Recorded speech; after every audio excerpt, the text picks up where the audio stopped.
Inilah alasan kenapa penguin tidak takut kepada manusia. Jadi, apabila anda melihat video penguin berjalan berdekatan dengan manusia, itu bukanlah kerana penguin itu jinak, tetapi kerana mereka tidak tahu makhluk apa yang sedang mereka lihat. Salah satu sebab utamanya ialah penguin di Antartika tidak mempunyai sejarah evolusi yang panjang dengan manusia sebagai pemangsa.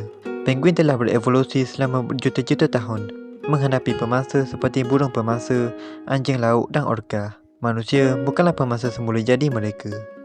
Di daratan, penguin lebih banyak berhadapan dengan ancaman seperti burung pemangsa, manakala pemangsa utama mereka seperti anjing laut dan orca biasanya menyerang mereka di dalam laut. Jadi, apabila penguin melihat manusia di daratan, mereka mungkin tidak terus menganggap manusia sebagai ancaman. Malah, penguin mempunyai rasa ingin tahu yang tinggi. Sebab itu, ada yang berani mendekati manusia untuk melihat makhluk pelik yang baru mereka temui.